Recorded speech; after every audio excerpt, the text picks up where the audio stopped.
Subscribe SCI group recovery channel. नमस्कार सलाम दोस्तों, आप देख रहे हैं SCI रिकवरी चैनल।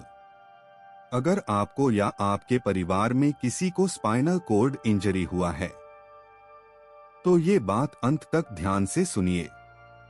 SCI में कुछ ऐसी गलतियां होती हैं जो सालों की मेहनत और अच्छे इलाज को भी बेकार कर देती हैं। बड़ी गलती ये मान लेना कि एक साल में रिकवरी नहीं आई तो अब कुछ नहीं होगा। ये सोच पूरी तरह गलत है। SCI में रिकवरी धीरे आती है, कभी 2 साल में, कभी 3 और कई बार 5 साल बाद भी। उम्मीद छोड़ देना मतलब अपने ही रास्ते बंद कर लेना। दूसरी बड़ी गलती, एक्सरसाइज और फिजियोथेरेपी छोड़ देना। बहुत लोग कहते हैं अब क्या फायदा, कुछ हो नहीं रहा। लेकिन एक्सरसाइज सिर्फ चलने के लिए नहीं होती। एक्सरसाइज मसल्स को जिंदा रखने के लिए होती है, ब्लड फ्लो और नर्व सिग्नल के लिए होती है। जो एक्सरसाइज छोड़ देते हैं उनके मसल्स सख्त हो जाते हैं, जोड़ जाम हो जाते हैं और आगे सुधार की संभावना कम हो जाती है। तीसरी गलती, हर किसी की बात मान लेना, हर YouTube वीडियो पर भरोसा कर लेना। कोई दवा बताता है, कोई तेल, कोई चमत्कार, लेकिन याद रखिए हर SCI अलग होता है, हर शरीर अलग तरह से रिएक्ट करता है। जो किसी को फायदा करे वो जरूरी नहीं आपको भी करे। चौथी गलती, ब्लैडर, बाउल और स्किन केयर को हल्के में लेना, सिर्फ पैरों की रिकवरी पर ध्यान देना। और इन्फेक्शन, प्रेशर, सोर, इन सब को नजरअंदाज करना। यहीं से बेड सोर की परेशानी शुरू होती है। बहुत सारे SCI पेशेंट्स को बेड सोर हो जाते हैं, किसी को छोटे, किसी को बहुत बड़े और किसी को बार बार होते रहते हैं। सबसे पहले ये समझ लीजिए, बेड सोर जल्दी ठीक होने वाली बीमारी नहीं है। अगर घाव बड़ा हो गया है तो उसे ठीक होने में समय लगता है। सबसे बड़ी गलती, बेड सोर होने के बाद भी उसी तरह बैठना और लेटना जैसे पहले करते थे। जिस जगह बेड सोर है उस जगह पर बिल्कुल भी दबाव नहीं पड़ना चाहिए। अगर पीठ में है तो पीठ के बल मत लेटो।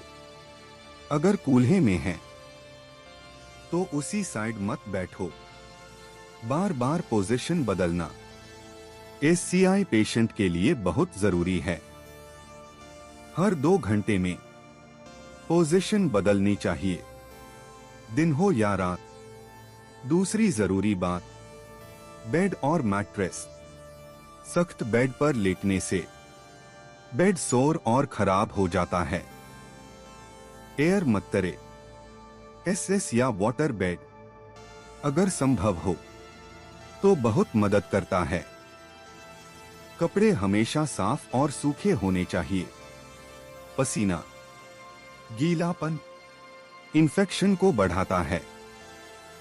अब बात करते हैं बेड सोर को ठीक कैसे करें। सबसे पहले घाव को साफ रखना बहुत जरूरी है।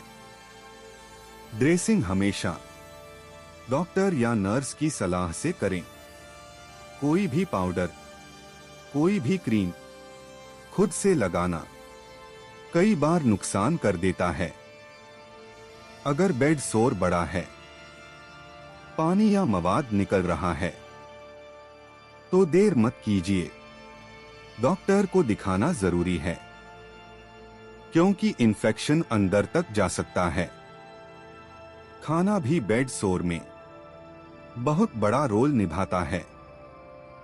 अगर शरीर को प्रोटीन नहीं मिलेगा तो घाव भरेगा नहीं। दूध, दाल, अंडा, सोया, फल, हरी सब्जी, ये सब बेड सोर ठीक होने में मदद करते हैं। पानी कम पीना भी एक बड़ी गलती है। शरीर में पानी कम होगा तो स्किन कमजोर होगी और बेड सोर जल्दी बनेगा। एक और जरूरी बात, बेड सोर ठीक होने के बाद भी लापरवाही मत कीजिए, क्योंकि बेड सोर एक बार हुआ तो दोबारा होने का खतरा रहता है। रोज स्किन चेक कीजिए। लाल निशान, जलन या हल्का सा घाव, यही शुरुआती संकेत होते हैं। अगर इसी समय ध्यान दे दिया तो बड़ा घाव बनने से बच सकता है। 5वीं गलती, अकेले सब कुछ सहते रहना, किसी से बात न करना। SCI सिर्फ शरीर को नहीं, दिमाग को भी तोड़ देता है। अगर आप अंदर ही अंदर टूट रहे हो तो रिकवरी और स्लो हो जाती है। अपने जैसे लोगों से जुड़िए, एक्सपीरियंस शेयर कीजिए, सवाल पूछिए। 6ठी और सबसे खतरनाक गलती, ये मान लेना कि अब जिंदगी खत्म हो गई। SCI के बाद जिंदगी बदलती है, लेकिन खत्म नहीं होती। आज भी SCI पेशेंट अपना ध्यान रखकर, बेड सोर से बचकर एक बेहतर जिंदगी जी रहे हैं। अगर आप ये वीडियो देख रहे हैं तो इसका मतलब आपके अंदर अभी भी उम्मीद जिंदा है। गलतियां मत दोहराइए, धैर्य रखिए और अपने शरीर का ख्याल रखिए। आप देख रहे थे SCI रिकवरी चैनल। अगर ये बात आपको काम की लगी हो तो इसे किसी और SCI पेशेंट तक जरूर पहुंचाइए। चैनल को सब्सक्राइब करें, कमेंट करें, वीडियो को लाइक करें।